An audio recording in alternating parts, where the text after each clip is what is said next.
po sa ating mga announcement, ayan. Of course, ang primary na ministry po natin sa CCF is a small group. Sino po dito ang part na po ng small group? Can I see a quick show of hands?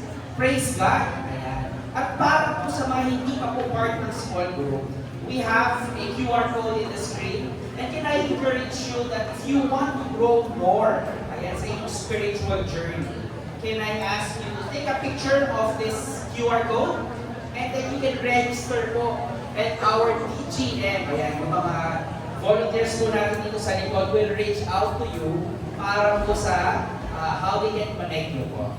Ayan. Next naman po, para sa ating other announcement, meron din po tayong upcoming activity. Ayan. Meron po tayong upcoming activity sa BAPE, which is our singles ministry. Ayan. Ito po yung tinatawag na Shift Love. And this is the last leg of our series.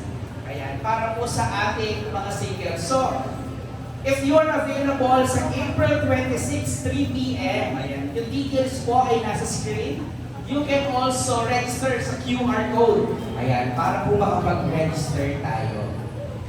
Next naman po, of course, 3 things that are very important and should last for more than a lifetime. And these are faith, family, and forever. If you want to spend time with your family and improve your relationship, ayan, we encourage you to register dito sa upcoming A Weekend to Remember, a family retreat, which will happen on May 16 to 18 sa MMRC or Mount Makiling Recreation Center. Para po sa mga detalye, you can take a picture of this slide and you can register po sa ating QR code. Para naman po sa ating mga kapatid, of course, very important ang prayer as a spiritual discipline. And if you want to pray with the church, ayan, meron po tayo every Friday from 12 to 1 p.m. na tinatawag na Pray O'Clock.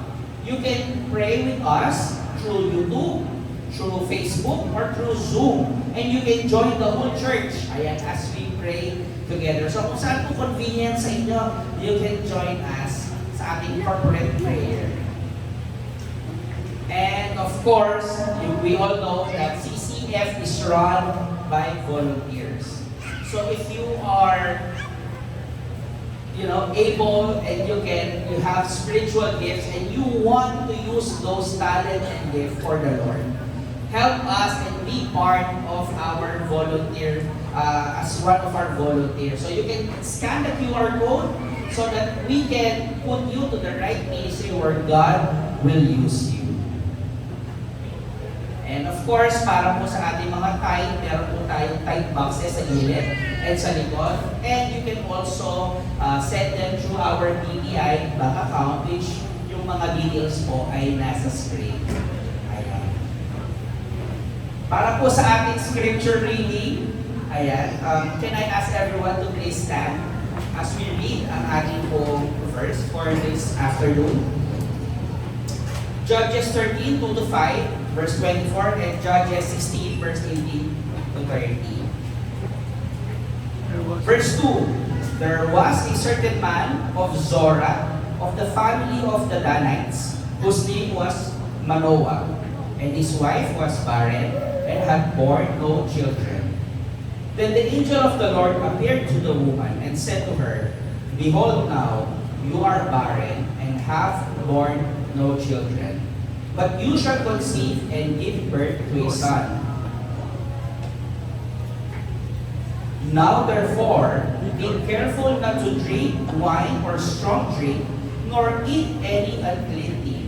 For behold, you shall conceive and give birth to a son, and no razor shall come upon his head, for the boy shall be a Nazarite to God from the womb, and he shall begin to deliver Israel from the hands of the Philistines. Then the woman gave birth to a son and named him Samson. And the child grew up, and the Lord blessed him. When Delilah saw that he had told her all that was in his heart, she sent and called the lords of the Philistines, saying, Come up once more, for he has told me all that is in his heart. Then the lords of the Philistines came up to her and brought the money in their hands. She made him sleep on her knees and called for a man and had him shave off the 7 locks of his hair. Then she began to afflict him, and his strength left him.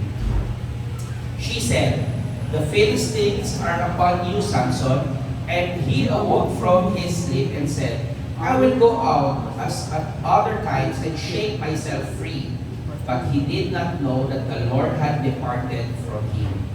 Then the Philistines seized him and gouged out his eyes, and they brought him down to Gaza and bound him with bronze chains, and he was a grinder in the prison. It so happened when they were in high spirits that they said, Call for Samson, that he may amuse us. So they called for Samson from the prison, and he entertained them. And they made him stand between the pillars. Then Samson said to the boy who was holding his hand, Let me feel the pillars on which the house rests, that I may lean against them. Samson grasped the 2 middle pillars on which the house rested, and braced himself against them, the one with his right hand and the other with his left. And Samson said, Let me die with the Philistines. And he bent with all his might, so that the house fell on the lords and all the people who were in it. So the dead whom he killed at his death were more than those whom he killed in his life. Praise God for His word. Let's pray. Lord Heavenly Father, thank you for this afternoon na binigay niyo po sa amin, and thank you for this word. And Lord, may you prepare our hearts, our mind, Lord, as we listen to your word. May you also override the preparation of our messenger, Lord, and use him, Lord, as your messenger, as your vessel of your blessing this afternoon. Thank you, Lord. We surrender everything to you. In Jesus' name we pray. Amen. You may now all sit. May we call on our messenger for this afternoon, Brother Mendel Berweta.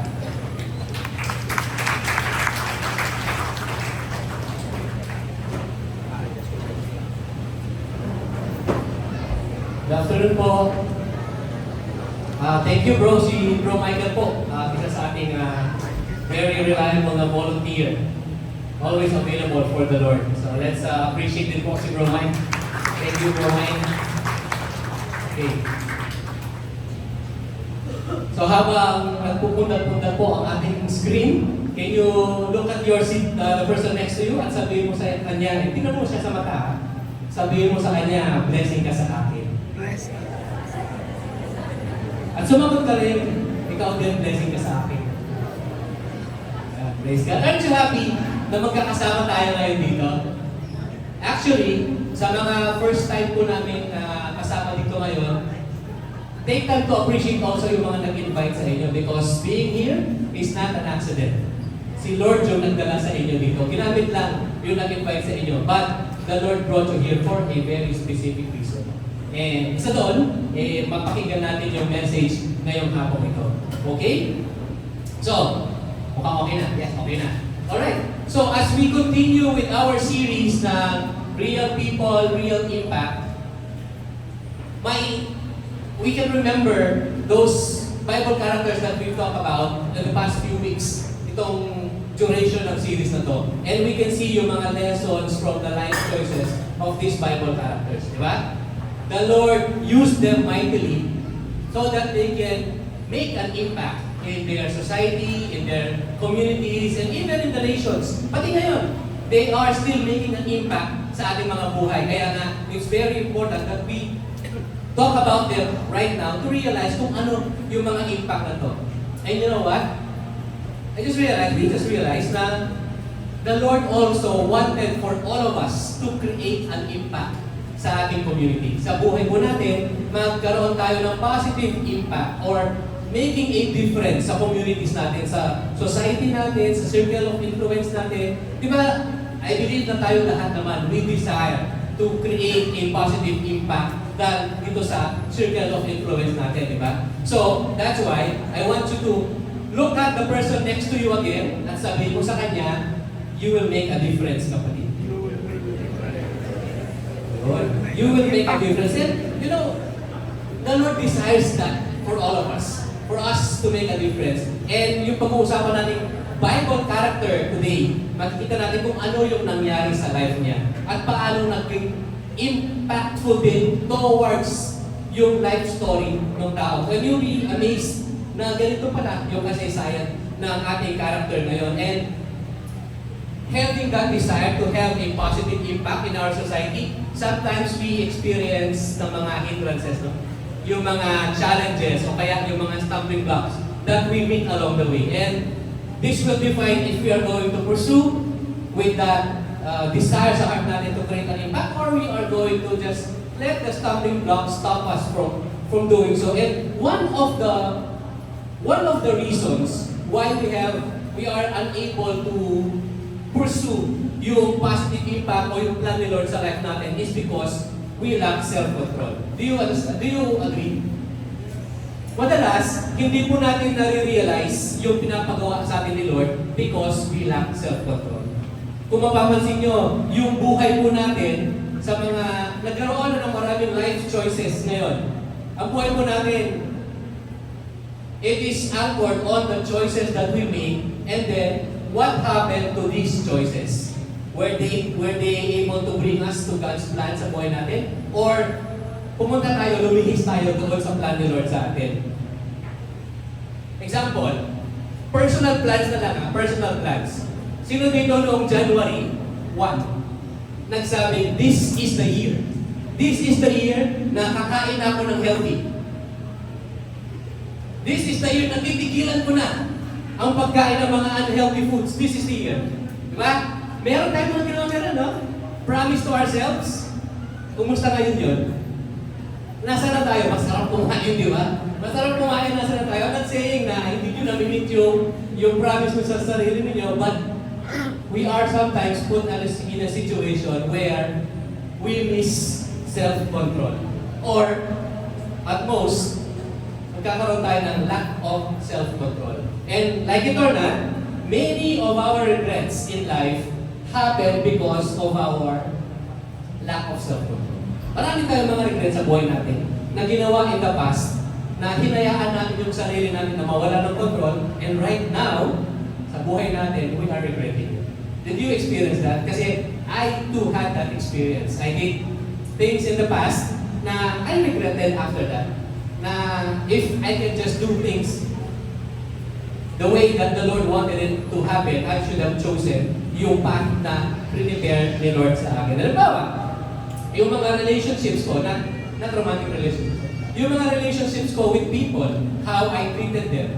Kayo din, your relationship with people, how you treated them. Is it something that you will say, I'm okay with that? Or is it something that you will say, I regretted treating this person like this or like that? So, those regrets happen because of lack of self-control. Ang hirap nung mawala ng self-control. Kung napanood nyo lately yung mga posts sa social media about the road rage na mga nangyayari, bawa yung habulan sa Antipolo that resulted to a death of a person.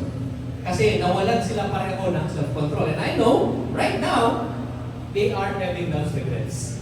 Nag-regret yung nakabaril, nag-regret din yung involved sa incident na yun. And not just yung mga road rages na to. Even with our relationships, even with yung mga plans natin sa life natin, that we are in situations and then we tend to lose control somehow.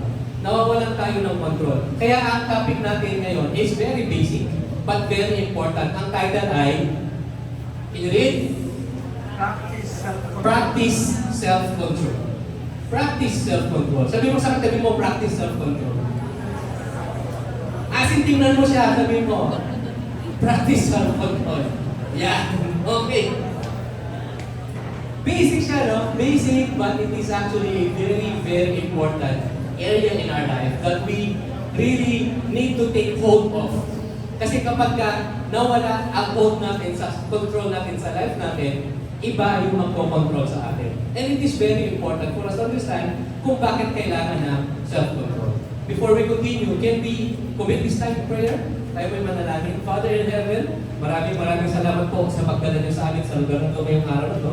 Thank you, Lord God, for allowing us to be in this place, to experience your blessing, marinig po yung mensahe ninyo, to be with my fellow believers, Lord.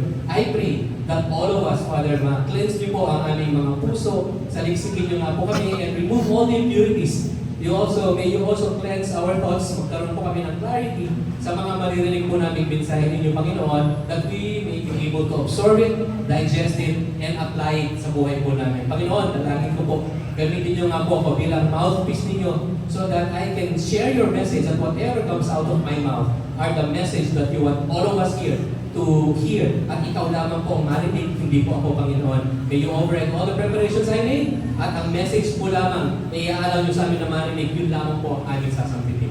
Salamat po muli, Panginoon. We love you. In your name, Jesus, we pray. Amen. Okay, so, bakit importante ang self-control? Sabi po sa Galatians 5 verse 22 to 23. Pwede po natin basahin? 1, 2, 3. Pabasa po.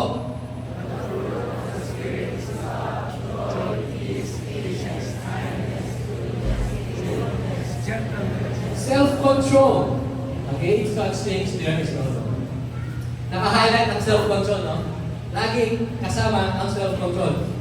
God wants us to practice self-control. Anong ibig sabihin ng self-control dito sa passage na binasa natin? The Lord is telling us there that this self-control is allowing ourselves to say no for the things that displeases God. Example, nasa situation ka, and then there are people there, and invited you to say, do you want to try this? Wala namang masamang epekto sa'yo eh. Susubukan mo lang. But you know that that will displease God. That decision will not please the Lord. Or yung relationship na nasasamahan mo is a wrong relationship, and that will displease God. So, in this passage, self-control is telling us this should be non-negotiable hard pass. Hard no. We say no kaagad. If you cannot say no, you flee from it. Because, pagka ang sinabi mo, let me think about it. Nagdigay na po tayo ng konting siwa para mawala yung self-control. So, it's always a hard no. It's a hard pass. Before I continue, gusto ko lang malaman, narinig ba ako sa likod? Non-clear? Okay, praise God. Alright. Okay, sabi dito, we need to exercise and we need to practice self-control. What are the benefits of self-control? Ano yung mga benefits ng self-control? Meron po tayong table dito that some of the benefits we can see if we practice self-control. Number 1, kung may control ka sa pagkain, tignan mo yung katabi mo, may control ba siya sa pagkain? Okay. Kung may control ka sa pagkain, ano yung benefit? Ano yung benefit? Good health. Ideal weight. Why good health? It's not just the amount of food that you eat, the kind of food that you eat. Healthy ba to? Nag-indulge ka ba sa mga unhealthy foods? The benefit of practicing self-control in our eating habits is good health. Mas malaki yung chances ng good health and ma-meet mo yung ideal weight mo na prinamis mo sa sarili mo noong January bago ka tumalon-talon. So, that's the benefit. Pangalawa, computer games. Ayan. Ang computer games po is something that a lot of young people these days, and even yung mga nasa medyo adult ng konti, are indulging in computer games, and it becomes an addiction. And because of that, nawawala na ng direction kung ano yung mga kailangan gawin o kailangan tapusin. If you practice self-control with computer games, you can avoid addiction, and you can prioritize more important things. I remember nung ako po bata-bata ng konti, naglalaro din po ako ng computer games. And there was one time, I was so into the game that I was playing. Si sis, na girlfriend ko pa lang po noon, susunduin ko siya from work. Naglalaro po ako, enjoy ako maglaro. And without me knowing, lumipas na pala yung oras. You see, nawawala yung priority. Lumipas na yung oras kasi gusto kong tapusin yung game. Natapos ko naman yung game. Ako yung nag-rank 1 doon sa game. Ang problema, pagdating ko sa meeting place na amin ni sis, yung dala-dala niyang Greenwich pizza na dapat pasalubong sa akin, hinawakan niya na parang folder na. Tapos pagkita sa akin, di ba? If we don't practice self-control, toxicity, problematic situation. Last, LUST. Paano ko yung sarili ko? LUST. If you practice self-control, you can avoid addiction also from lust and experience true freedom. Why experience true freedom? Kasi if we practice every time self-control, hindi lang resistance yung mangyayari sa atin. We will be freed from that bondage. And I pray sa ating lahat, sa mga nagkakaproblema sa lust, is to be freed from that bondage. Not just resist it from time to time, but to really experience true freedom from that bondage. And lastly, the heart, o sa mga single. Problema ng puso. Sa mga singles, if wala pong self-control, kung sino-sino na lang yung ang pogi niya, ang ganda niya, and then I want that person to be my partner, if without self-control, you are going to the direction of unnecessary pain and heartache. So what's the benefits of self-control? Avoiding unnecessary pain. Protection from wrong relationship. Minsan kasi pinipilit natin, no? It's a wrong relationship, but we want to be in that relationship. And there's no self-control in that situation. Example, hindi sa relationship, but in a professional level. Sino po ang nakakakilala sa kanya? Wala ko lang, konti lang kami, 1, 2, 3, 4, 5, 11, 14, ano madami, okay. So, it shows na marami-rami sa atin yung mga kaidanan ko. Michael Jordan. Sa mga kabataan po, Michael Jordan is the inspiration sa mga paborito niyo sapatos ngayon. Si Michael Jordan, if you've seen the documentary ng Last Dance sa Netflix, it was there for a while. Michael Jordan is an exceptional athlete. Magaling talaga siya. But he had this, a character na I would say, the pinnacle of his character when he was exposed in something na hindi niya in-expect na makikita niya. During that documentary, Michael Jordan discussed that when they were away for a game sa malayo, sa home court nila, they were in a hotel. Tapos, Michael Jordan went out of his room and looking for his teammates. What he did is, he started knocking on each of the rooms at hindi niya makita, wala siya makita ang teammate niya. And then, one room he knocked, he heard na mga ingay sa loob, and then, narinig niya, may mga nagbubulungan, someone's outside. So, he continued knocking, and then merong isang voice na medyo nahihiyak, ang sinabi, who's there? Who's there? Ang sinabi nila, it's MJ. So, everybody knows MJ is Michael Jordan, hindi Michael Jackson. Michael Jordan. So, inopen yung pinto, tapos pagpasok niya, tumambad sa kanyang harapan. In one place, there were people doing drugs. One place, there were people doing smoking weed. One area, people with women. And one place, with people drinking. And then, ang reaction of Michael Jordan, I don't want to be a part of any of this. So, he receded, umalis siya. And then, he said, from that moment on, I was practically, more or less, on my own. What does that tell us? Michael Jordan can indulge in all of those things. Nandun lahat ng teammate niya eh. Di ba? They are enjoying the moment. Nandun lahat na pwede na lang enjoy. But Michael Jordan said, I don't want to be a part of this. That's not just discipline. That is self-control. Sa galing niyang mag-basketball, he can have all the women that he wanted. But self-control and the true character of this person. And what happened to Michael Jordan after that? He went on to win 6 NBA championships. Ilang beses siya naging MVP. And up to today, his name is Michael Jordan.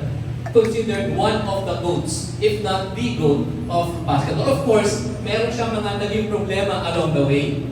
But during that specific situation, it showed who he was. Not just an exceptional athlete, but an exceptional person because of his character. What we always tell our children is, if you are in that kind of situation, kahit na ikaw na lang mag-isang nakatayo, and everybody else are doing the things that are worthy and enjoying it, kahit mag-isa mo na lang nakatayo, you stand by yourself. Be firm in that. Kasi you are not standing alone. You are standing with the Lord. And sooner or later, you will realize na you are you are standing in the middle of all this crowd na hindi ka mag-i-indulge, na hindi mo iaalaw ang sarili mo, that the system will eat you up. Mahirap po siya gawin, but self-control, when we practice it moment by moment and on a daily basis. We will immediately identify what situation we are at, and we can immediately decide to say yes or to say no. Okay? So that's Michael Jordan. Muntik na ako mag-Michael Jackson. Ang sabi po sa Proverbs 25:28, like a city whose walls are broken through is a person who lacks self-control. Para daw siyang isang syudad, fortified city, but without self-control, butas yung protection ng city na yun. It was broken through. Para, what we're saying is, if you lack self-control, you open yourself vulnerable to everybody. Naka-expose yung weakness mo. Ganun pag walang self-control. And that's what happens when we lack self-control. That's what happened with our character today. At ang character na pag-uusapan natin ngayon is si Samson. Sino nakakakilala kay Samson? Sino may kilalang Samson? Pag-usapan natin si Samson ngayon. We all know the story of Samson. Kasi nung mga bata pa tayo, meron nang pinikwento about Samson and Delilah and the pillars, di ba? Yan yung nasa mind natin. I can see already sa mga reactions ninyo that you can imagine yung itsura ni Samson nung ginugupitan siya, tsaka nung tinutulak niya yung pillars. This is the story na nakwento po sa atin. Merong isang pastor na sinabi, this is actually a syndrome, a sickness. Ang tawag niya, CBSS. You know what CBSS is? Children Bible School Syndrome. Bakit? Kasi ang natuturo po sa atin nung tayo mga bata is the story of this person. This is what the struggle was. And this is how the victory happened because of the Lord. Pero yung mga details, hindi pa nakadiscuss doon. Of course, that's considerable kasi these are children and we cannot give the details sa kanila muna at that stage. But right now, praise God, we will look at the story of Samson in a different perspective, in a zoom-out version, para mas makilala natin si Samson in the Bible. But you know, I encourage everyone, if you have the time, during your quiet time, please read Judges 13 to 16. Nandun yung buong kasaysayan ni Samson.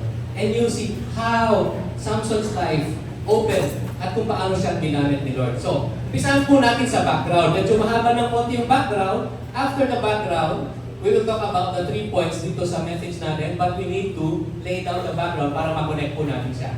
Okay?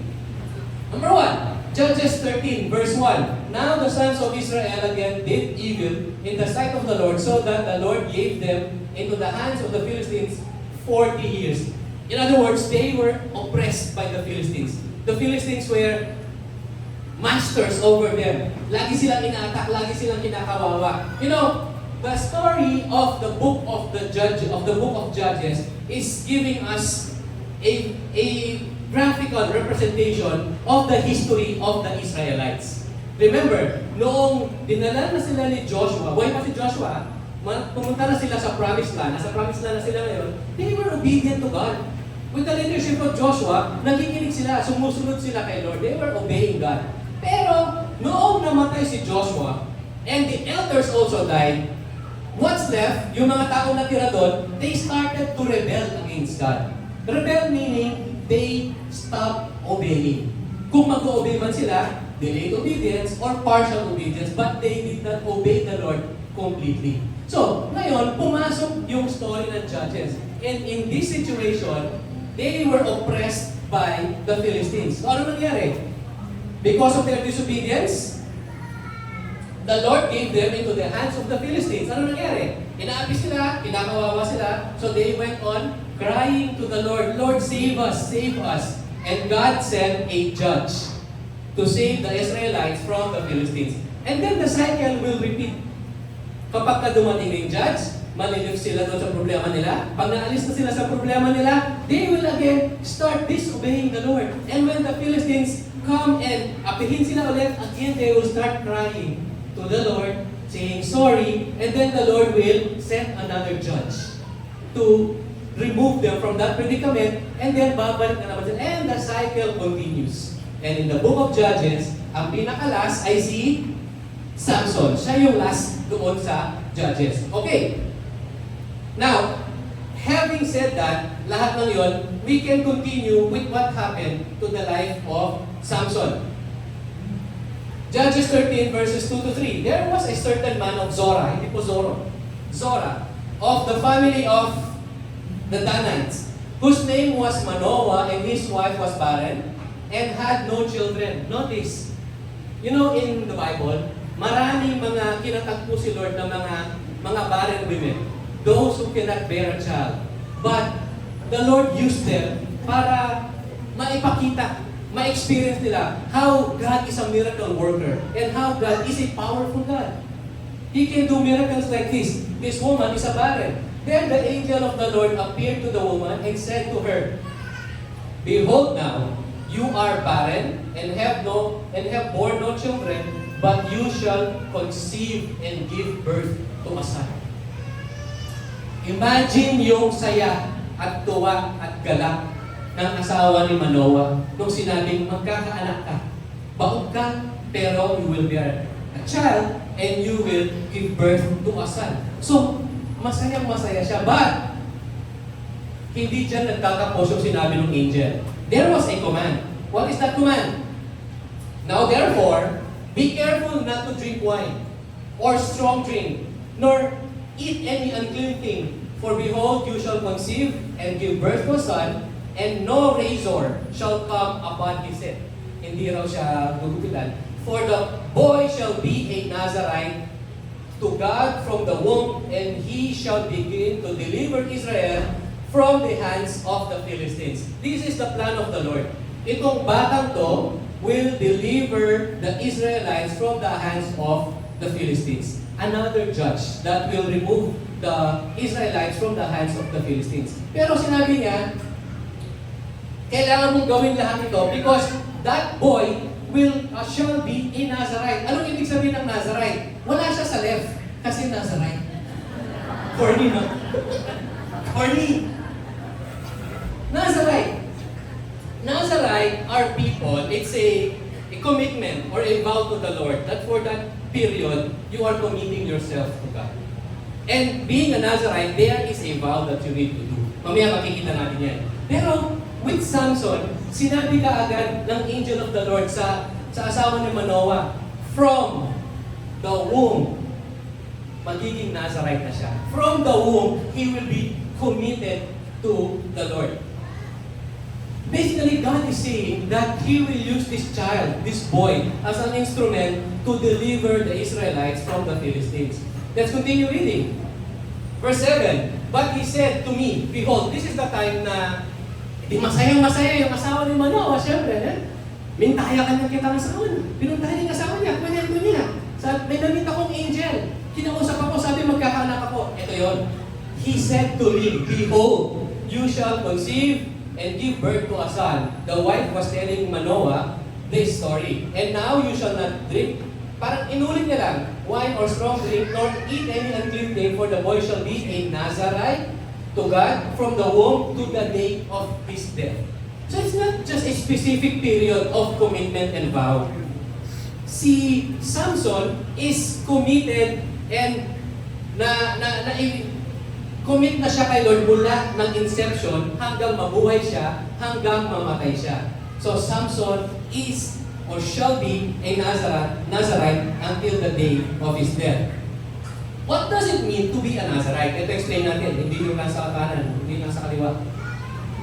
Number 6, 2-4. "Speak to the sons of Israel and say to them, when a man or woman makes a special vow, the vow of a Nazarite," here it is, "to dedicate himself to the Lord, he shall, number 1, abstain from wine and strong drink." Kaya sinabi nung angel of the Lord sa asawa ni Manoah, "You shall not drink of this." He shall drink no vinegar o pati suka, whether made from wine or strong drink, nor shall he drink any grape juice, nor eat fresh or dried grapes. All the days of his separation he shall not eat anything that is produced by the grapevine from the seeds even to the skin. Very specific, ano? Very specific.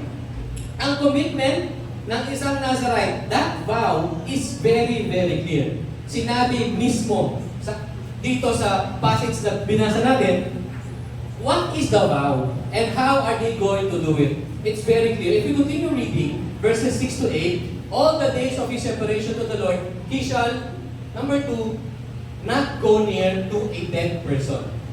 In other translation po, it says, shall not go near to a dead body. Sa Tagalog, hindi siya lalapit sa patay. He shall not make himself unclean for his father, or for his mother, or for his brother, or for his sister, when they die. Hindi siya lalapit sa kanila. Because his separation to God is on his head. All the days of his separation, he is holy to the Lord. Napaka-clear ng requirement on being a Nazarite. This is what you're going to do. This is what you're not going to do. So alam ng isang Nazarite kung ano yung kailangan niya gawin at yung hindi niya dapat gagawin. That is a very important point for us to realize mamaya sa story ni Samson. To summarize Numbers chapter 6 about being a Nazarite, what are the requirements and commitment and vow of a Nazarite? Abstain from wine. Avoid contact with the dead. Refrain from cutting hair. Sa una pa lang kasi sinabi ng angel of the Lord, no razor shall touch his head. So tatlong bagay. Abstain from wine, avoid contact with the dead, refrain from cutting hair.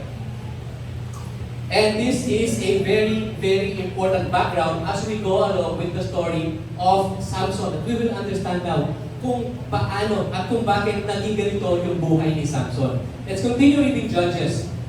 Verse 24 to 25. Ito na, manganganak na siya. When the woman gave birth to a son and named him Samson, and the child grew up, and the Lord blessed him, and the Spirit of the Lord began to steer him in Mahanadan between Zorah and Eshtaol. Ang ibig po sabihin niya, from the moment na pinanganak si Samson, the favor of the Lord is already upon him. Pinapangalagaan na siya ng ating Panginoon because of exactly the plan of God sa buhay niya. So the Lord is already steering him up. Piniprepare na siya para sa plan ni Lord. Yung favor ni Lord kay Samson, upon favor and upon favor. And also, if we remember yung story last Sunday, pinento ni Pastor Peter about Esther and Mordecai. You remember? Si Esther and Mordecai, the favor of the Lord is upon them also, di ba? For such a time as during that time, Esther was there. Kung saan kailangan siya. Kung kailan tatawagan na si Mordecai, nandoon din pala siya. You see, the Lord is really planning ahead all of these things. Nauna na si Lord sa atin. Plinano niya na lahat para sa atin. Plinano niya na rin lahat para kay Samson. Ang problema, Samson had an issue with self-control. Like most of us, we had an issue with self-control. You remember the story of Esther and Mordecai? Sinabi ni Mordecai kay Esther na, you are there. You do this or you don't do this, mangyayari pa rin yung plan ni Lord. It's either you do it or the Lord will call someone else to do it. Di ba? Kasi the plan of God will happen with or without us. And I kept on saying to my children, my family, serving God is a privilege. You know why? Because the Lord gave us the capacity to serve Him, the talents to serve Him, the gift to share Jesus, and to work in His ministry. Pero pag hindi po natin ginamit yung talent na yon, yung gift na yon, sasabihin ni Lord, okay, you don't want? Tatawag ako ng isa pa para gawin yung mission na gusto kong ipagawa. Let's make that clear. Like it or not, the plan of the Lord will always prevail, and it will always happen. Kung mapapansin nyo, sa buhay po natin, the Lord already planned ahead. Prepare niya na yung dadaanan natin, clear. Clear na yung dadaanan natin, smooth. The problem is, our life choices. Gusto ni Lord, dumiretso tayo. Lord, gusto ko dito ako sa kaliwa. Ano yung Lord, dito ako sa right. Ano yung Lord, dito ako. And what happened? If we went straight with God, His plan, mangyayari. But if we go away, instead of a smooth road, magiging long and winding and toxic and stressful road, ang ending ay doon pa rin sa plano ni Lord. And we will see later kung ano yung plano ni Lord at ano ang ginawa ni Samson. Ulitin natin. Ano po yung title ng message natin? Practice self-control. O sabihin mo ulit sa katabi mo, practice self-control. Okay, since we laid out the background and the story, ng umpisa ng story ni Samson, now we will go to that message. How do we improve to grow in practicing self-control? Mahirap siya, di ba? Ang hirap mag-practice ng self-control, especially when we are presented in situations na nandyan na eh. Nandyan na. Gagawin mo na lang. Di ba? Like what happened to Michael Jordan, nandun na. Paano mo i-exercise ng self-control? So now, we are going to discuss that. How do we practice self-control? Number one, master your emotions. Yung emotions po natin, for so many events in our lives, madalas dinidictate ng emotions yung buhay natin, and we make decisions based on emotions. You remember our key principle?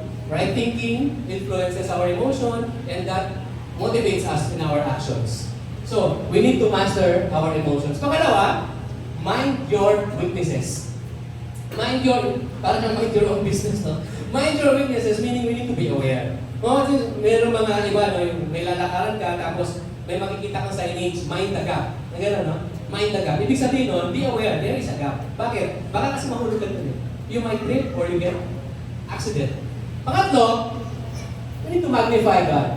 We need to magnify our God. Kailangan mas malaki si Lord sa buhay natin. Siya yung laging mauna. Let's go to the first one. Master your emotions. Alam niyo po, sa pag-aaral po namin ng story ni Samson, we realized that one of the most difficult opponents in life is our wrong desires. Do you agree? There are so many things that we battle. Marami tayong pwede maging problema. Marami tayong gustong gawin pero challenge tayo.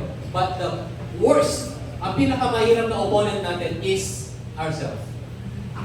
Yung sarili natin kasi we have wrong desires. Yung mga wrong desires na yan, sometimes we want to proceed with them at nahihirapan tayong kalabanin sila because the desire of wanting them.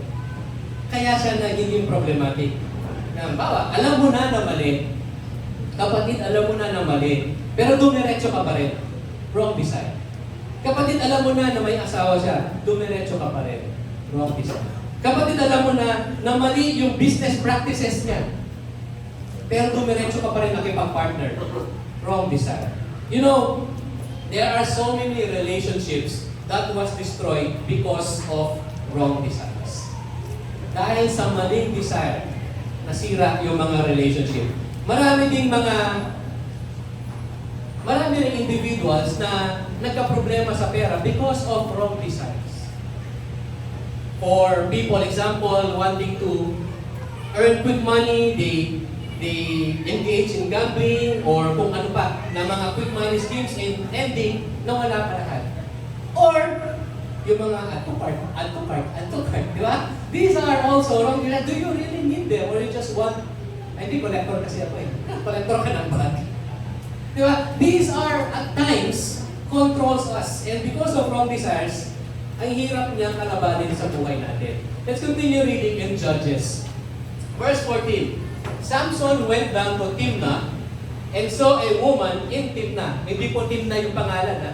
Lugar to. One of the daughters of the Philistines. So he came back and told his father and mother, I saw a woman in Timnah, one of the daughters of the Philistines. Now, therefore, get her for me as a wife. But this is Samson. Pumunta lang siya sa Timnah, may nakita siyang girl, tapos nagandahan siya, Philistine yun, pero naisip niya, gusto ko tong babae to. Umuwi siya at sabi niya, Mami, Daddy, may nakita akong babae, gusto ko siya maging asawa. Kunin niyo siya para sa akin. In this time, mga magulang pa yung nag-a-arrange ng wedding. Sila yung nag-aanap ng mapapangasawa, pero si Samson hindi, may nakita siya. Gusto ko yan. Ito na yung gusto ko. Parang, get her for me. Get her for me. It's like, pag ini-imagine ko si Samson, parang siyang yung Brad Pitt na nasa grocery, na naglalakad sa aisle ng mga candies, I want this one, I want this one, I want this one. Get her for me. Inutusan niya yung magulang niya, get her for me as a wife. Pero may problema dito. May problema dito. Bakit? There is a Jewish practice, a commitment that intermarry is not allowed. If we read in Deuteronomy chapter 7, verse 3 to 4, furthermore, you shall not intermarry with them. Philistines. You shall not give your daughters to their sons, nor shall you take their daughters for your sons. For they will turn your sons away from me, from God, to serve other gods, yung gods nila. Then the anger of the Lord will be kindled against you, and He will quickly destroy you. This is not a Nazarite vow, but this is a Jewish commitment. And Samson knows this. His parents knows this. Pero anong sabi ng tatay niya? Verse 3. Then his father and mother said to him, is there no woman among the daughters of your relatives or among all our people that you go and take a wife from the uncircumcised Philistines? Doon po sa Tagalog version. Ano yun? Direction niya sinabi. Gusto mo pang mapangasawa yung mga hindi tuling Palestino? In Tagalog, it's very clear. But Samson said to his father, eto siya ulit, get her for me, for she looks good to me. Medyo may katigasan po siya na puno. His parents know the Jewish commitment. Kaya siya sinasabihan na wala na bang iba dito sa lahi natin, dito sa mga tao natin, na kailangan siya ka, yung gusto mo makasawa. Pero si Samson, ito yung gusto ko eh. I want her. I want her. Isn't this relatable for us? At times, hindi man romantic or meron lang tayong gusto na something, material or profession or career or kung ano man ang gusto natin gawin, ang sasabihin natin, no, I want this. And then sasabihin natin kay Lord, Lord, ginawa ko na, i-bless mo na lang. Diba? We come at some point where we make decisions for ourselves because we think that it's good to me. Mga kapatid, something that looks good doesn't mean it's good for us. Something that looks good doesn't mean it's good for us. If we can see here, there is also, from the beginning of time, there is also a need for intentional parenting na rin. Parents should be involved sa mga anak. Right now, we encourage all parents here to be involved, to be intentional in the lives of your children also. By the way, meron po tayong across ministry in CCF. This is centered in family. So in this ministry, we empower, we equip parents and families para magkaroon talaga ng relationship and they all move together toward this movement na each family a discipleship. And bantayan niyo po yung mga susunod na mga activities and events natin in the Cross Ministry. Actually, right now, meron ongoing invitation of the family retreat na gagawin sa Malolos. So if you're interested, you can bring your family there. It's a best time to spend time with your family to get to know the family. Parents, we encourage you to be involved with your children. Let's continue with the judges, with Samson. However, his father and mother did not know that it was of the Lord. Anong nangyari dito? Ang sabi ng parents niya, wala na bang iba? Wala na bang iba? At sa Numbers, sinabi, intermarriage is not allowed. But, look at verse 4. They did not know it was of the Lord. Why? For God, He was seeking an occasion against the Philistines now at that time the Philistines were ruling over Israel. There are some theologians that says, kaya ginawa ni Samson yun because God made him do it. But there are other groups of theologians that are saying, pwede pa namang mangyari yung plan ni Lord sa life ni Samson at sa mga maalis sila sa situation nila from the Philistines nang in a good way. How God planned it. But Samson did the different approach to be related to a Philistine. Ito yung gustong mangyari ni Samson, but the Lord allowed it kasi ang plan niya is to have an occasion with the Philistines. Kasi He wanted to protect the Israelites from the Philistines, and He uses Samson to do that plan. Ang problema lang, Samson may issue sa self-control. That's why the approach na pinili niya is to be related to a Philistine. That's why ang verse na yan is important also to understand it was of the Lord. It was of the Lord. You know, as mentioned earlier, God's plan will always be accomplished no matter what and no matter how. Sa life po natin, ang plano ni Lord sa atin, it will happen whether we like it or not. Kahit na gaanong plano ang gagawin natin, God's plan will always prevail. The difference is this: are we going to walk in the path that the Lord paved for us para mas madali at ma-experience natin ang blessing niya? Or gusto natin yung way natin na balik-balik and along the way, there are many life choices that we will do that we will regret. God's plan will always prevail. God's plan will always happen. The question is, do you want it the right way or do you want it your way? And I submit to you, let's always desire to do it God's way. God's plan is always better and will always prevail. The problem with Samson, he let his emotions dictate and direct him. Ang nangyari sa kanya, he was thinking in the heart. Emotion lang. Gusto ko to napapasaya ako nito. This is how I wanted to make the decision. So that was the issue. That's why our encouragement here, we need to practice self-control. Paano natin makapractice yan? We need to have a strong heart. How can we achieve a strong heart? Kasi a strong heart is developed through daily practice of godly principles. What are these godly principles? How do we do that? Ayan. How do we do that? Number one, always pray. The more we spend time talking to God, the more we understand who He is sa life natin.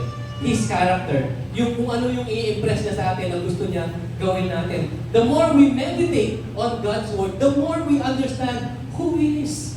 Mas makikilala natin sa Lord when we meditate in His Word. You know, when we spend time with God, when we spend time meditating God's Word, parang pag binabasa mo yung Bible, parang kinakausap ka ni Lord directly. And I encourage everyone to continue reading the Bible. Hindi yung nagmamadaling pagbasa. That's compliance only. Pagbasa as in, you are talking to God. Yung ninanamnam mo, yung bawat salita sa Bible, because the Lord is talking directly to us through His Word. Number 3, surround yourself with people who loves the Lord. Alam nyo, marami po tayong mga problems in the past. Yung circle of friends natin, they don't know God. Wala silang relationship with the Lord. I think this is during the time that we also have no relationship with God. I pray na yung time na yan, kung meron kang relationship with the Lord and yung circle of influence mo, walang relationship, be the one to lead them to have a relationship with Jesus. Problema po kasi kapag surrounded tayo with people who doesn't know God. Bakit? When we seek godly counsel, we cannot get it from them because they will give you worldly counsel. Kaya nga yung parokya ni Edgar, yung kanta nila, sumikat, di ba? Tama na yan, inuman na. Yan kasi ang rason ng mundo. When you have a problem, tama na yan, inuman na. But godly counsel is different. Number 4, be humble. Bakit kailangan maging humble? There are people na ayaw magpaturo. There are people that they will not admit that they are vulnerable. There are people that will say, hindi, kaya ko naman eh. You know, may experience ako one time, nagsishare ako ng gospel, and towards the end of it, I ask, can I pray for you? Ang sagot po sa akin ng mama, hindi na okay na ako. Pero siyempre, punta ka sa gilid, pag-pray mo pa rin siya, diba? Sometimes, we're not humble enough to accept that we need godly counsel. And that's part of strengthening our heart. And lastly, flee from your weaknesses. Ang hirap po harapin yung weaknesses natin head on because we cannot do it alone. Especially when there are group of people with us telling us, hey, tignan mo sa tayo. Ang liit-liit lang naman yan, wala namang epekto sa iyo yan, subukan mo lang. At times, if we cannot handle it, flee from it. Go away, flee from it. If we fill our minds with the Word of God, we can strengthen our heart. Again, ano ba yung message natin ngayon? Wala. Okay. Wala pa. Ayan na. What's our message today? Practice self-control. So, number one, master your emotions. Pangalawa, mind your weaknesses. In other words, you need to be aware. Kailangan alam mo kung ano yung weaknesses mo. Bakit? Kasi pag hindi mo alam yung weaknesses mo, paano mo siya harapin?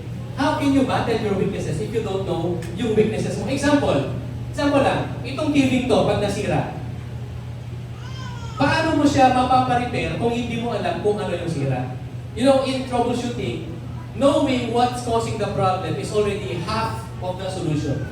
So, para sa atin po, kung alam natin yung weaknesses natin, we know already how to battle our weaknesses, how to face our weaknesses, or how to flee from our weaknesses.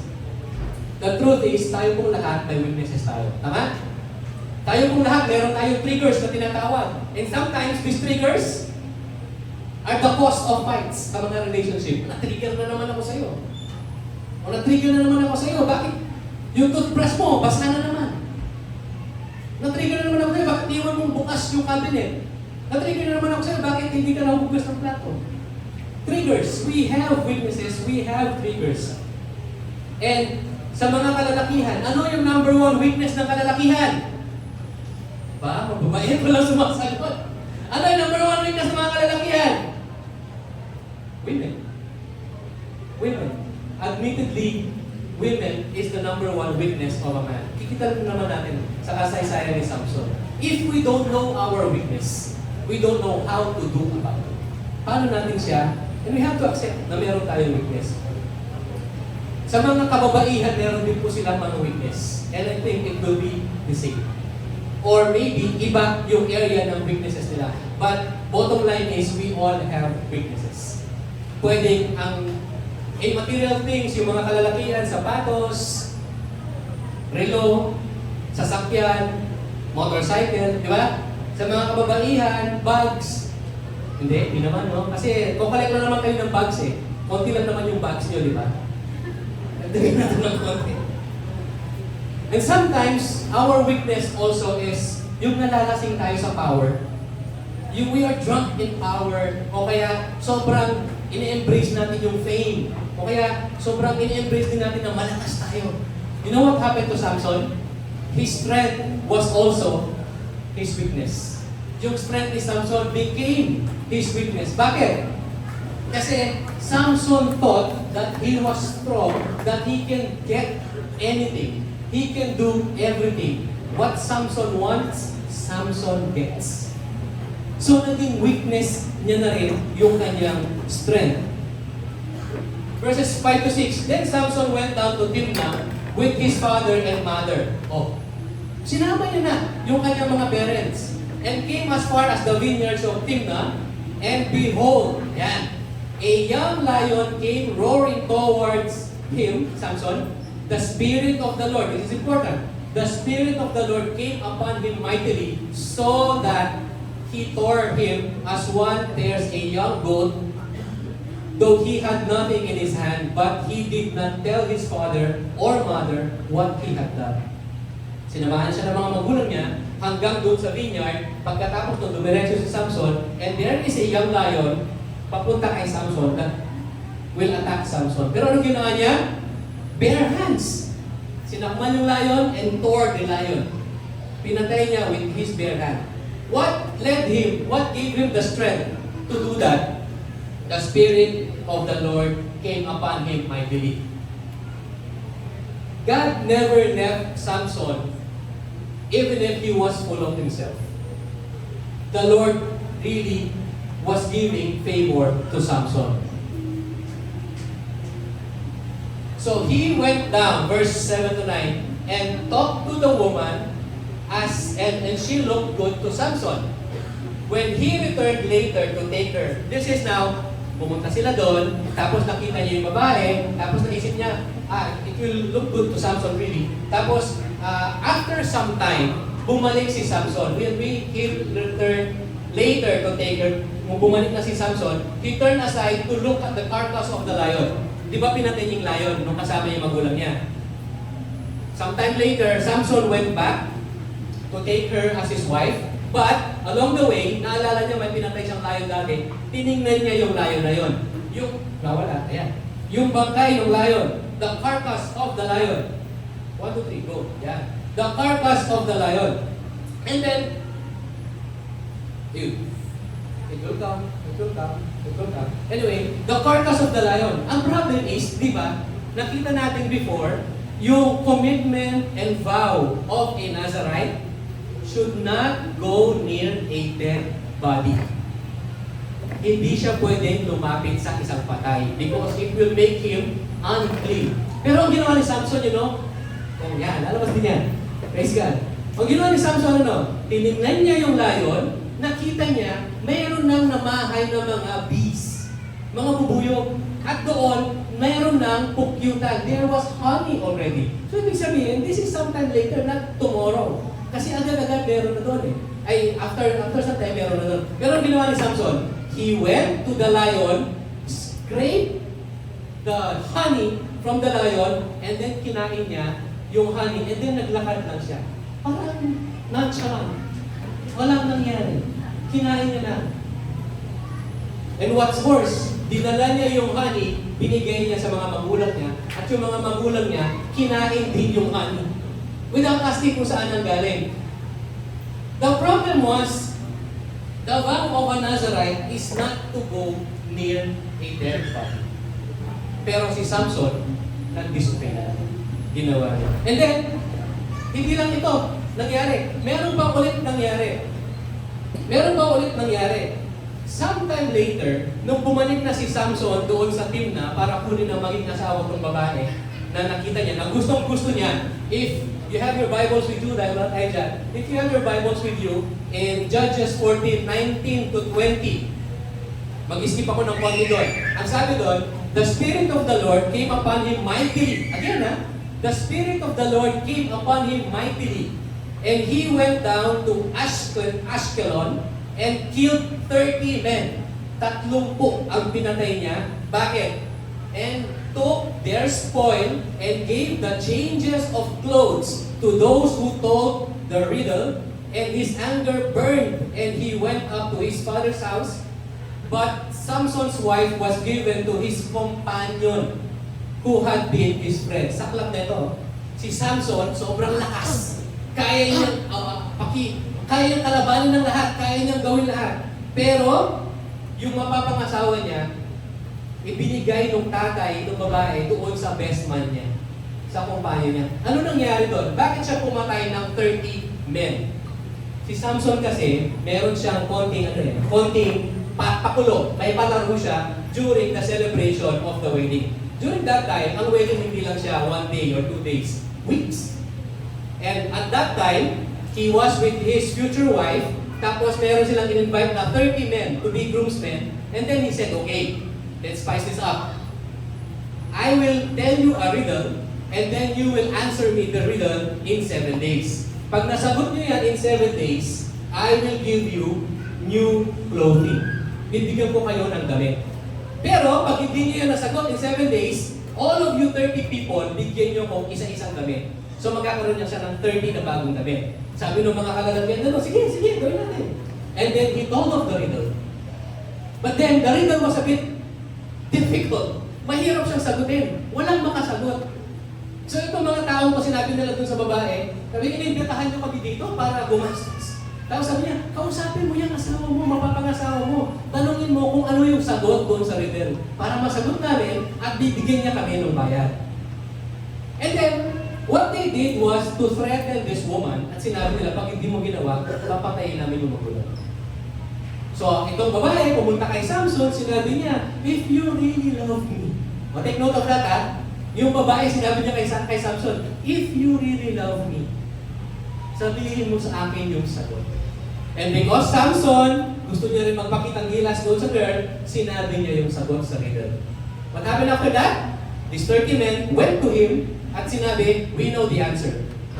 At sinagot nila at sabi ni Samson, tama. Pero hindi niyo malalaman ang sagot kung hindi niyo tinakot itong mapapangasawa ko. Nagalit si Samson. But he wants to honor the wager, so kailangan niya maghanap ng 30 damit. So, he went on to kill 30 men at kunin yung mga damit na yon at ibigay doon sa 30 groomsmen. Second offense ni Samson na lumapit siya sa patay. This time, pinatay niya ulit yun. Hindi lang isa, but 30. Pero galit na galit siya. Sabi niya, ito na lahat. Tapos pinuntahan niya yung tatay. Ang sabi ng tatay, hindi ko na bibigay sa iyo yung anak ko. Ibibigay ko siya sa companion ko. And that devastated Samson. Sobrang nagalit na si Samson. That's why this. Sobrang nagalit na si Samson. And then, we move on to Judges 15, verse 3 to 5. This how the story went on. Now Samson said to them, this time I shall be blameless in regard to the Philistines when I do them harm. So sobrang galit niya.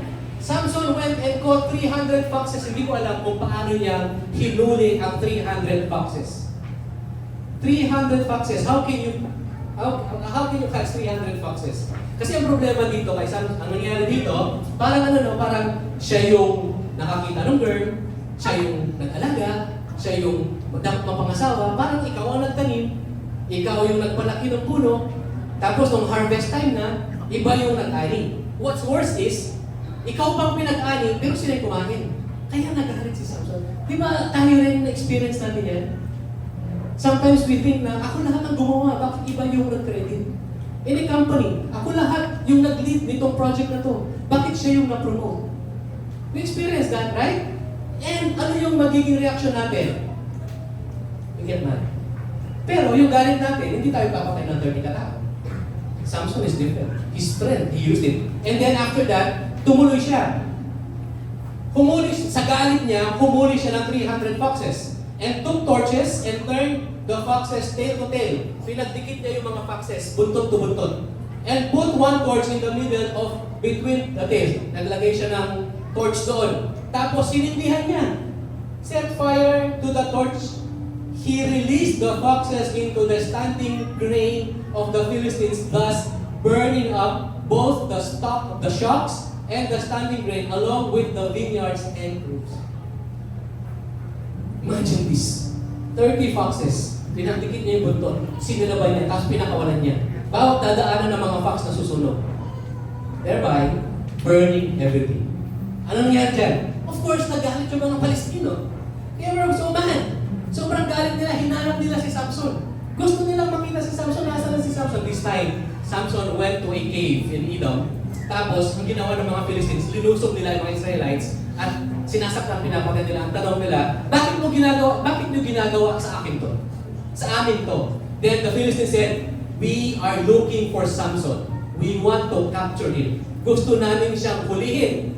So, ang ginawa ng mga Israelites, pumunta sila doon sa kung nasaan yung kuweba na nandun si Samson, and then sinabihan nila si Samson na dahil sa'yo, nagkakaproblema sa baba, nasasaktan, ginugulpi, inaapi, kami, pinapatay. So kailangan ka namin dalhin sa kanila.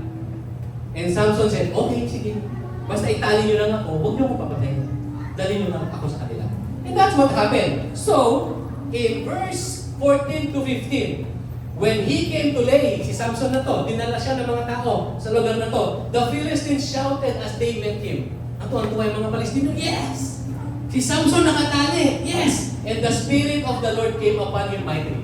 Again, the Spirit of the Lord came upon him mightily. So that the ropes that were on his arms were as flax that is burned with fire, and his bonds dropped from his hands. Nakatali siya, and the Spirit of the Lord came upon him mightily so that he can break free doon sa bondage na yon. At anong ginawa niya? May nakita siyang fresh na jawbone of a donkey. Pinulot niya yon, he reached out and took it and killed 1,000 men. panga ng donkey. Pinampatay niya sa 1,000 Philistines. He killed them with it. You know, in spite of the problems, yung mga anger problems ni Samson, the Lord still gave him strength. Because from the beginning, the Lord planned for Samson to remove the Israelites from the oppressions of the Philistines. God was still gracious to him in spite of all the failures to draw him back to the Lord. Hindi niya ginawa yun. And because of Samson's strength, he was a judge of Israel. He became a judge of Israel. For how long? Judges 15:20, 20 years. He became a judge for 20 years. God used him as a judge of Israel, as the leader of Israel. And you know, even as a judge ni Samson, kahit na siya na yung leader, may konti pa rin problema kay Samson. Actually, malaking problema kay Samson. Because in so many times in his life, marami siyang na-encounter na red flags, especially in his relationships, but he ignored them. He wasn't mindful of his weaknesses. Ang daming weaknesses ni Samson, but he wasn't mindful of his weaknesses. At isa sa pinakamalaking weakness ni Samson ay women. Every time he has a relationship with a woman, and every time there are red flags with that woman, Samson ignores those red flags. If we don't deal with the red flags in our lives, it will cause more pain in the end. Kaya mga kapatid, if ngayon pa lang, you see red flags already, whether if a person pursues you sa mga single, or if you are pursuing someone sa single din, or if you have business dealings, partnerships, sa trabaho, if you see red flags, deal with it immediately. Why? Pag hindi, it will cause you more pain in the end. Better to experience pain now habang maliit pa. Because sooner or later, you will experience more pain in the end. Kaya we need to watch out for red flags. Let's continue. Chapter 16, verse 1 to 2. Now Samson went to Gaza and saw a harlot there and went into her. Again, babae na naman. Anong problema ni Samson? Babae na naman. When it was told to the Gazites, saying, Samson has come here, they surrounded the place and lay in wait for him all night at the gate of the city. You see, now Samson is making a name for himself. Walang makakatalo sa kanya sa sobrang lakas niya. So now, itong mga taga-Gaza na balitaan nila, nandun si Samson, ang ginawa nila? They surround the place kung nasaan si Samson. They kept silent all night saying, let us wait until morning light, then we will kill him. Because of his relationships with girls, it almost got him killed. See, they wanted to kill him. Kaya nga kung babalikan natin, yung mga red flags na in-ignore ni Samson, it will create more pain in the end. And how can we relate to that? We also have red flags.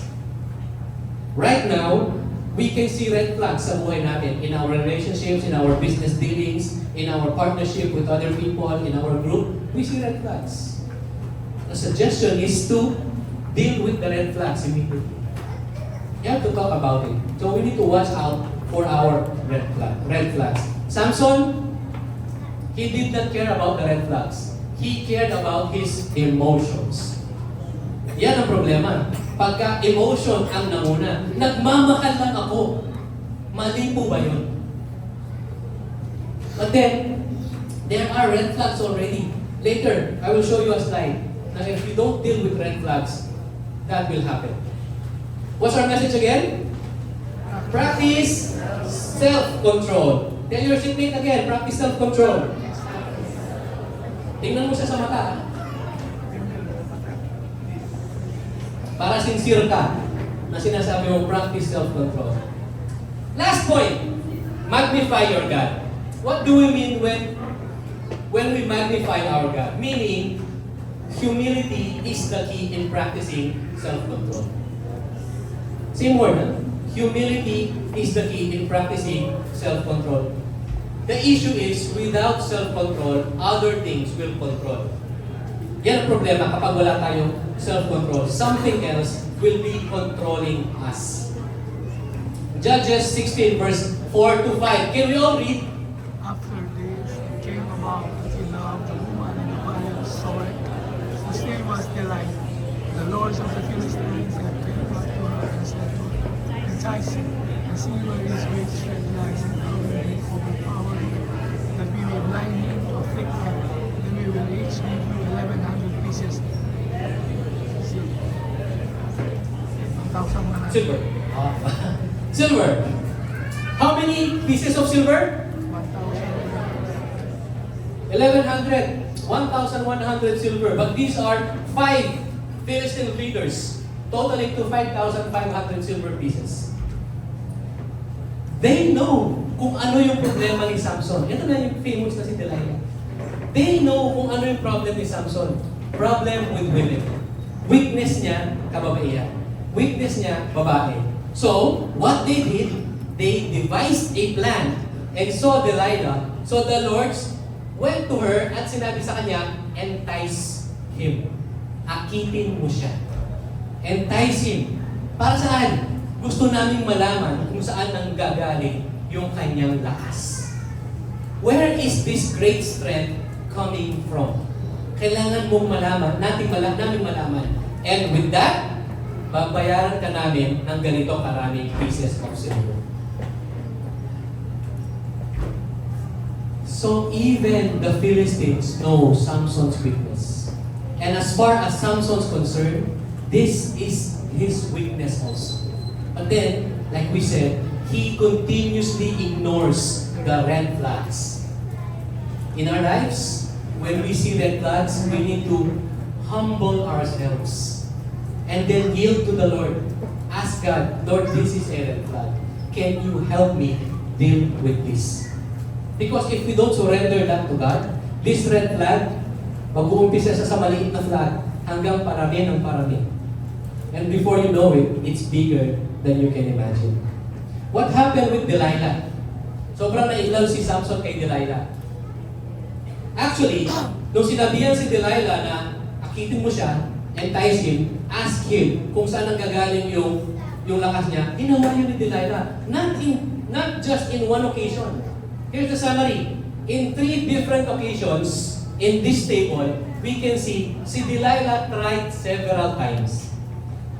Samson, please tell me where your great strength is and how you may be bound to afflict you. Saan nanggagaling yung lakas mo?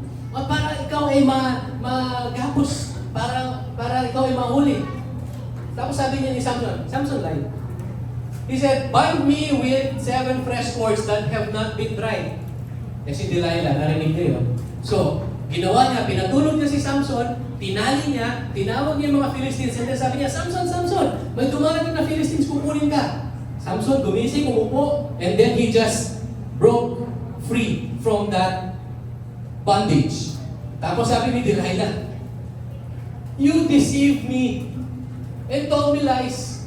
O ngayon sabihin mo sa akin yung totoo. Paano ka magagapos? If they bind me tightly with new ropes, bagong lupit, which have not been used. Ganun naman ang ginawa ni Delilah ngayon. Pinatulog, tinali, and then tinawag yung mga guards, and then sabi niya kay Samson, they are coming to get you. Samson woke up, sat down, broke free from that bondage. 3rd time, sabi ni Delilah, hanggang ngayon, niloloko mo pa rin ako. Mga salitang soap opera na, no? Niloloko mo pa rin ako. Up to now, you deceived me and told me lies. Tell me how you may be bound. Samson said, if you weave the 7 locks of my hair with the web and fasten it with a pin, then I will be bound. But still, this is a lie. Ginawa ulit ni Delilah, pinali niya, tinawag niya yung mga alagad ng Palestino, and then sinabi ni Samson, patating na sila. Samson broke free again, easily. You know, these are red flags already. Time and time again, Delilah is doing these things to Samson. Pero si Samson, nag-continue pa rin kay Delilah. You know what's the problem? And this is what I was reading kanina. The problem is, it is so difficult to see the truth when we are wrong, when our wrong desires control us. Parang nabubulag tayo sa katotohanan kasi yung desire natin, kinokontrol tayo. Look what happened to Samson.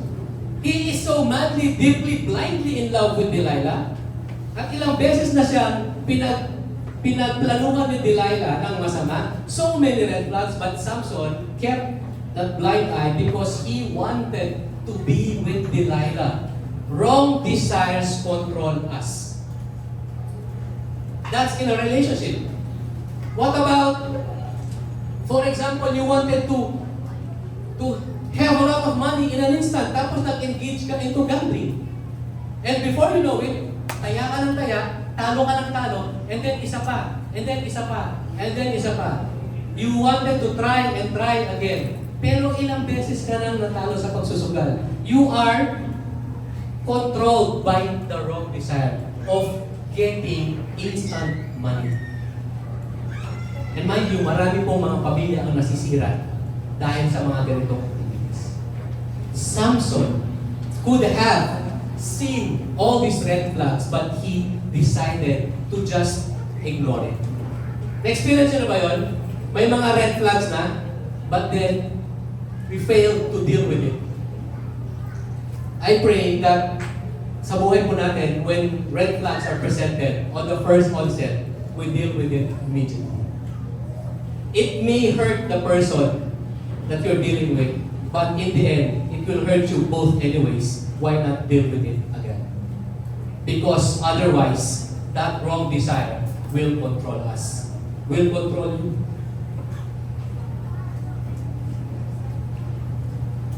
If we continue on Judges now, chapter 16, verse 15 and 16. Then she said to him, kasi 3 beses na, no? Hindi nagsabi ng totoo si Samson. Ito na ngayon. Kanina, yung mapapangasawa niya dapat sinabihan siya, di ba? If you really love me. Ito na naman tayo ngayon. She said to him, si Delilah to, how can you say I love you? Oh. Ito, ano ka eh? Ladies and gentlemen, let's not fall to this trap. Never give in. Because if it's a red flag and uses this term, if you really love me, you do this for me. Kung talagang mahal mo ko, gagawin natin to. Kung talagang mahal mo ko, pagbibigyan mo ako dito. If you really love me, tulungan mo ako dito. Sabi ni Delilah, how can you say I love you when your heart is not with me? Dito tayo nadadaan. You have deceived me these 3 times and have not told me where your great strength is. Verse 16, it came about when she pressed him daily. Pambihira. Inaaraw-araw niya si Samson. Samson, saan galing yung strength mo? Kinabukasan pagising, Samson, good morning, saan galing yung strength mo? Bago kumain, Samson, saan galing yung strength mo? With her words and urged him that his soul was annoyed to death. Sobrang irritating na. Kasi paulit-ulit na lang si Delilah. But I was wondering, bakit at this time, Samson did not flee from Delilah? He continued with that relationship. Even if Delilah continuously annoys him daily. And here's the problem.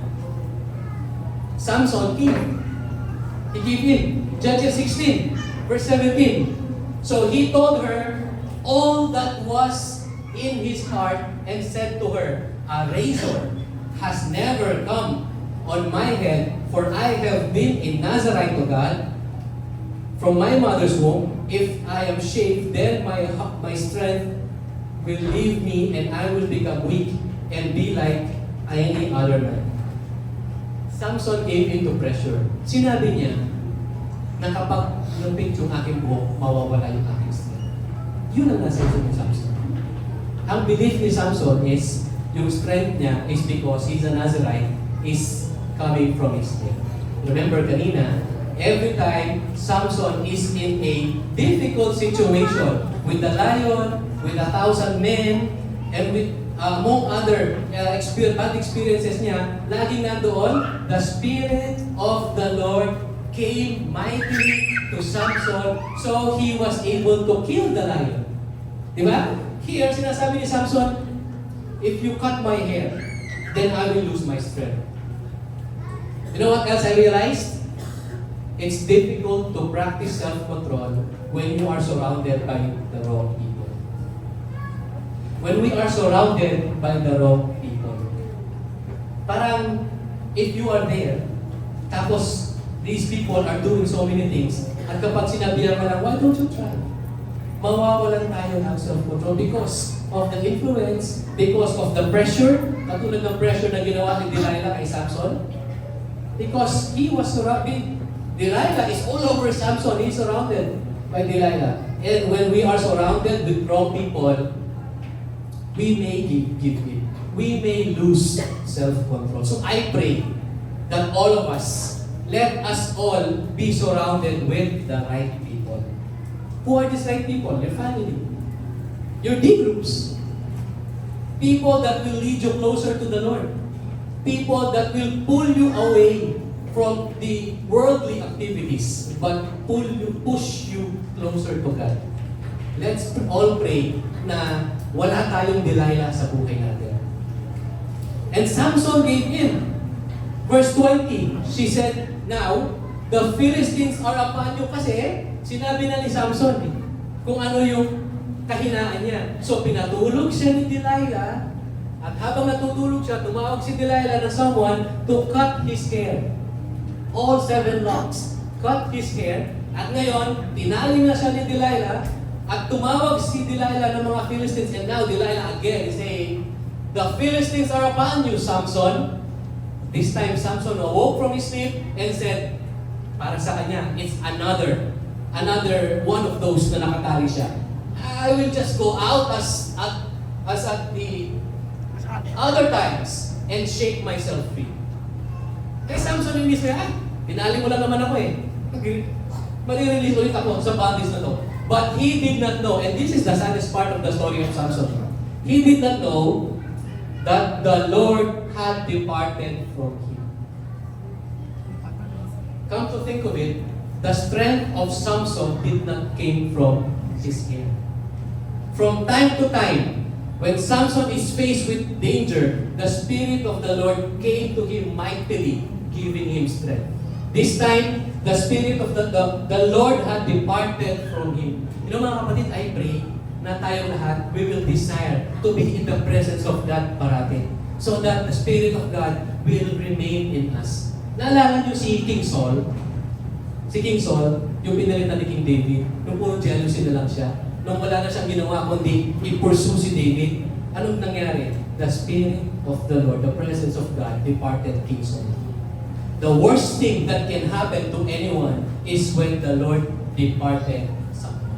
Ito yung naging problema ni Samson. Kaya siya nanghihina because the Spirit of God departed him. Samson's life was favor upon favor from the Lord. It was blessing upon blessing from the Lord. But because of his constant disobedience, you're on your own. So the Spirit of God departed. You know, that also applies to us. God wants to lavish us with His blessing, with His love, with His grace, with His protection, with His provision, with everything. But if we constantly disobey God, the Lord may say, you're on your own. Constant disobedience. Then the Philistines seized him and gouged his eyes. Sakit nun. Kinuha na siya ng mga Philistine, dinukot yung mga mata niya. And brought him down to Gaza and bound him with bronze chains, and he was a grinder in the prison. Grinder siya, alam yung grinder sa prison? Meron sa, panahon yun, merong yung umiikot ng gilingan ng bato. So nakatali si Samson ng bronze chains and umiikot lang siya. Tulak-tulak niya yung gilingan ng bato. Grinder siya. Okay? Nag-grind. So yun lang ang ginagawa niya. Gaano katagal? It took him a while. It took him a while. You know, if we relate our life to the story of Samson, the wrong choices, the decisions that we make, the disobedience that we make, example, wrong relationship, you know that it's wrong. Why are you staying in that wrong relationship? And the Lord continuously extends His hand, give you favor and blessing, but then continue to disobey. What will happen after? Wrong business practices. And we realize na parang wala na akong sense of direction. I don't feel God talking to me anymore. Matakot ka na kapatid. Because sometimes in that situation, you will be faced with frustration after frustration and frustration. But with Samson's story, nag-grind na lang siya, umiikot for so many times. In 16:22 of Judges, however, the hair of his head began to grow again after it was shaved off. Nag-umpisa nang tumubo yung buhok niya. Kinalbo siya eh. Tapos ngayon nag-umpisa nang tumubo. Mga kapatid, may pag-asa. Nag-umpisa nang tumubo yung buhok niya. Pero hindi siya kinabukasan. Because our hairs don't grow immediately. So it means this took time. So matagal siyang naging grinder. Okay? Matagal siyang naging grinder. And nung humaba na yung buhok niya, even when his hair was growing and it grew already, it doesn't mean that his strength came back. So hindi sa buhok nanggagaling yung lakas ni Samson. Verse 23, now the lords of the Philistines assembled to offer a great sacrifice to Dagon, their God. And to rejoice, for they said, our God has given Samson, our enemy, into our hands. They are celebrating. Nagse-celebrate na sila. Binigay na si Samson sa atin. Wala na tayong problema. Wala na malakas na problemahin natin. And in verse 25 to 26, sabi dyan, it so happened when they were in high spirits, sobrang saya na nila, nagse-celebrate na sila, nagkaroon na sila ngayon ng idea. Sabi nila, tawagin niyo si Samson. Call Samson para ma-amuse niya tayo. So they called for Samson from the prison and he entertained them. Not entertain na kumanta siya o sumayaw. They wanted Samson to be in the middle to see this strong man who was killing the Philistines before, now in shackles, very, very weak. Kaya sila na-amuse, kaya sila na-entertain. That's the picture na gusto nilang makita. Then Samson, and they made him stand between the pillars. Ito yung popular na poster ni Samson. Then Samson said to the boy who was holding his hand, kasi bulag na siya, tinanggalan siya ng matay, let me feel the pillars on which the house rests, that I may lean against them. So, inaakay siya, pinahawak yung pillar, kanan, pinahawak yung pillar sa kaliwa, that his position now is leaning on both pillars. Okay? So yun yung naalala natin, di ba? Then Samson called to the Lord. This is the first time Samson called to the Lord.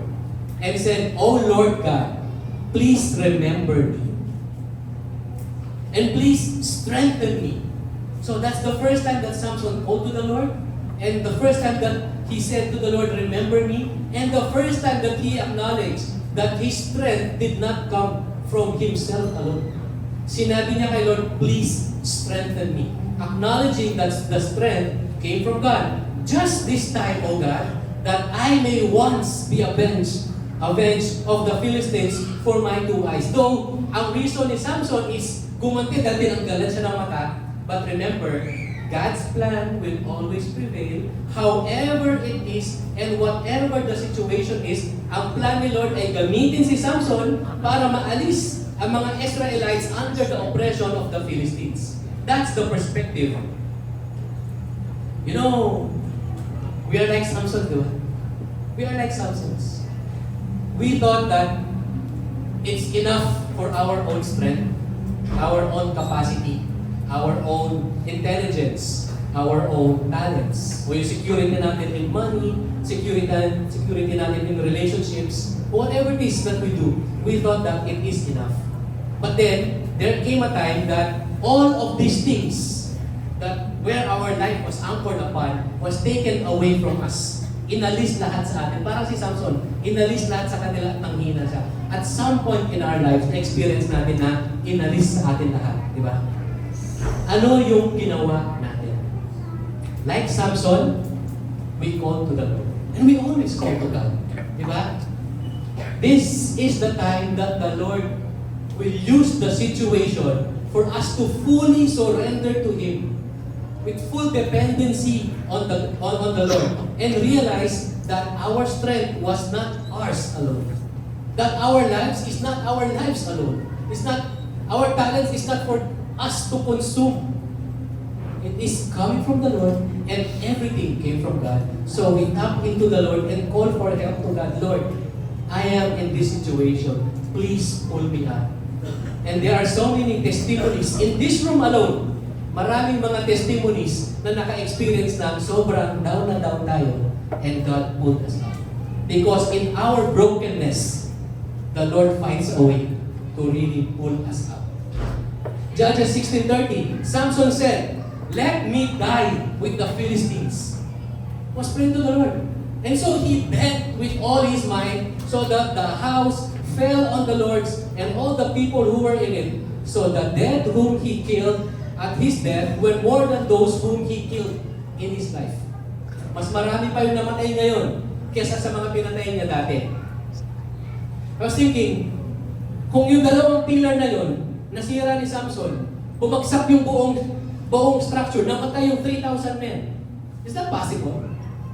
There are architects and engineers here.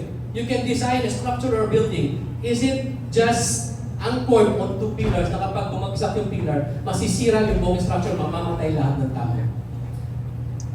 What we can see here is the orchestration of God's hand.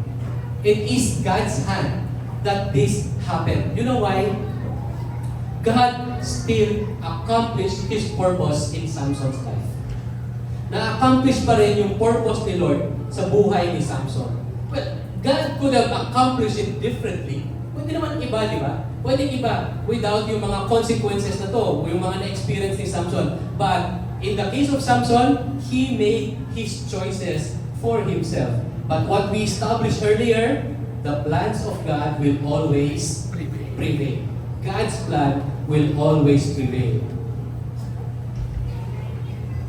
Our message of real people, real impact is so important that we will realize that God is really reaching out to us all the time. That God is really reaching to us to give us His grace, His favor, His strength. And He did not leave us. He will continue to be with us. The problem with Samson, God departed him when Samson exposed his weakness. When Samson exposed his weakness. So the life of Samson is like buhay din natin. Tulad na sabi ko kanina, God wants to lavish us with His blessing. Kaya kung feeling mo na parang ikaw si Samson, na ginawa mo ng lahat away from the Lord, nag-disobey ka kay Lord, ginawa mo lahat para hindi ka mahalin ng Lord, kapatid, in your very situation right now, God is our only hope. If you think that there's no more hope, God will open opportunities to let you know that He is our only hope. Because in our brokenness, God has a way to make us whole. So we don't live our lives for ourselves, but we live our lives serving God and loving others. So what's our message? Practice self-control, master your emotions, mind your weaknesses, magnify your God. You know, the greatest testament or display of self-control was Jesus Christ, is Jesus Christ. He has all the reasons para magalit. Lalo na sa kasalanan, di ba? But because God loves us so much, God loves you so much, pinadala niya si Jesus Christ to be broken for us. Binugbog, binastos, pinako sa krus, namatay. Why? Because He loves us so much. And Jesus modeled real and true self-control. And right now, papasok po ang Holy Week. Kita natin, daming palaspas na labas, no? I pray that we take advantage of this season also to realize what the Lord has done sa buhay natin. What Jesus did sa life mo. What the Lord is doing in your life right now. And what Jesus, what God will do to your life in the future. Let's all close our eyes and pray. Kapatid, kung nandito ngayon, at this is your first time hearing God's message of love, hearing God's message of hope, and hearing God's message of forgiveness, and God's message of power and provision, I pray na you open your heart to Jesus Christ. He is knocking at your heart right now. He wants to come into your life. He wants to direct your life because He is our only hope. And I pray na after hearing this message, that you open your heart to Him and accept Him as your Lord and Savior. It's not too late. This may be the time for you to really come to Jesus Christ. If this is your desire, will you pray this prayer with me? Jesus, I've been a sinner. Lord, my life was away from you. I pray right now, Lord, to come to you. Here I am. I want to accept your free gift of salvation. Lord, I open my heart. Come into my heart. I want you to be my Lord, my Savior, my God. Lord, use me to share your goodness, to share your love, to share your salvation, to share the gospel. And I will commit myself to you from here on forward. Thank you so much, Lord. I love you. Kapatid, if you pray that prayer, welcome to the family of Jesus. Welcome to the family of God. And I pray that you continue to desire God in your life. And for all of us, may we all stand. Father in heaven, as we close in prayer today, thank you for your message to all of us.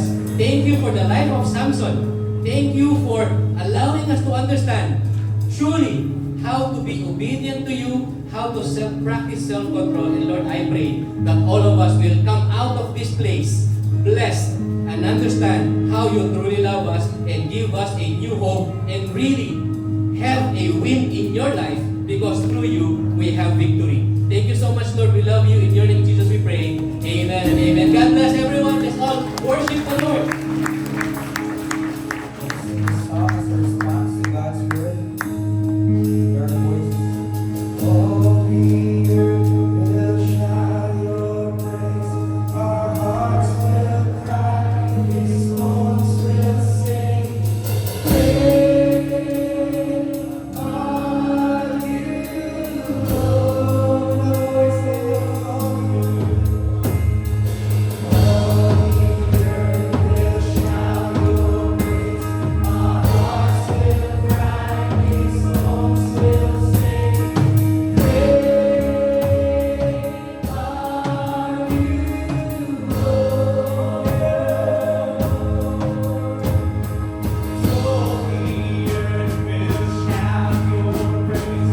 Our hearts will cry. These bones will sing. Great are you, Lord. It's your breath in our lungs, so we pour out our praise. Pour out our praise. It's your breath in our lungs, so we pour out our praise to you, Lord. It's your breath in our lungs, so we pour out our praise. Pour out our praise. It's your breath in our lungs, so we pour out our praise to you, Lord.